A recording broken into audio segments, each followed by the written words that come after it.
Guys, today I am making apple kale cake with apple icing. And this is from the Veggie Desserts website. And what really caught my eye is the green color.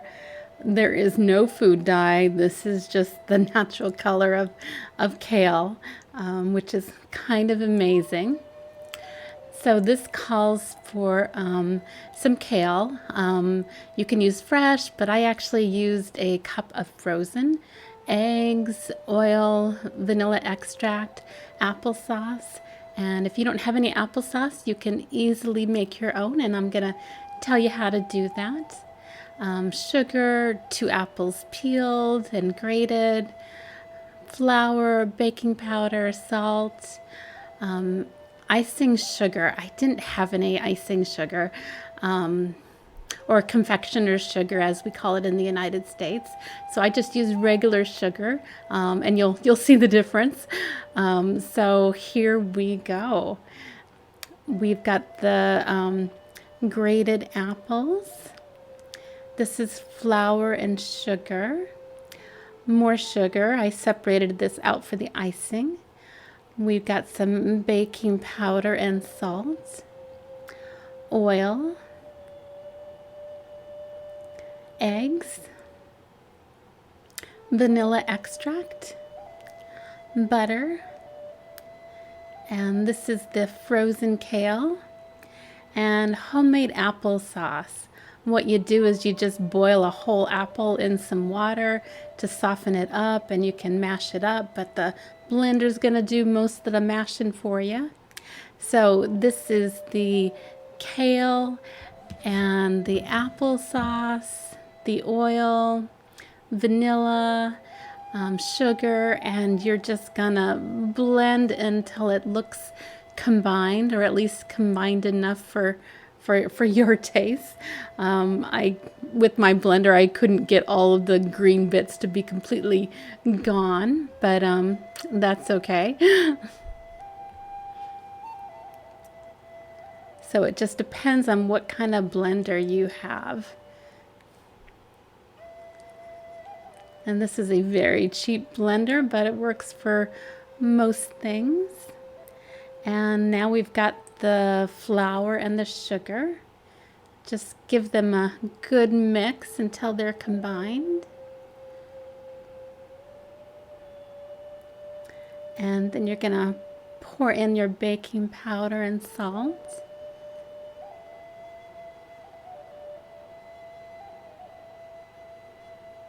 And again, just mixing it until it's well combined.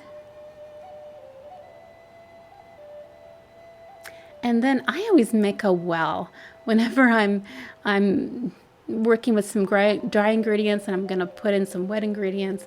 I always make a well, and I've always been told that is so you will slowly combine the ingredients. I think it just makes the mixing process a little bit easier. And when it's completely combined, it looks like that. Lots of green color, and we're putting in the grated apples.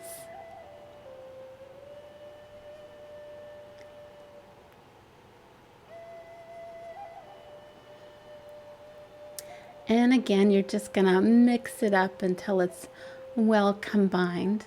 I'm stirring rather slowly because I'm actually holding my camera with my other phone. So I'm going to finish mixing offline here. And when it's all combined, it looks like this. Lots of little chunks of apples and bits of kale. I really like the texture. And I'm using cast iron for my baking pans. And now for the frosting. Like I said, I'm using just regular sugar. It does call for confectioner's sugar or icing sugar.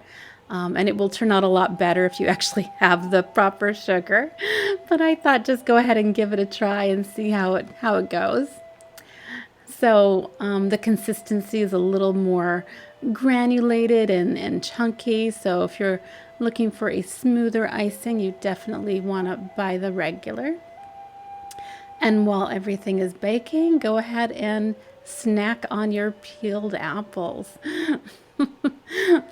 We're always left with some peelings whenever we make some baked goods with apples.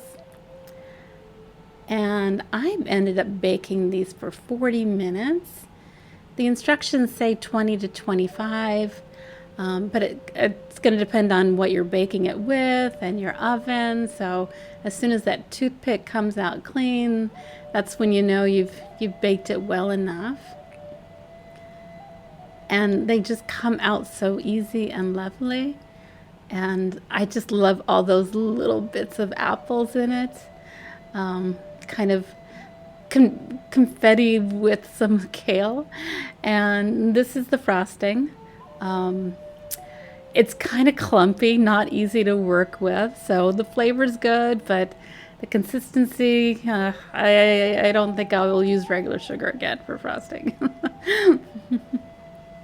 But it looks just so gorgeous and it tastes great. You're not going to taste the kale. You're going to taste more of the apple and the sugar flavoring.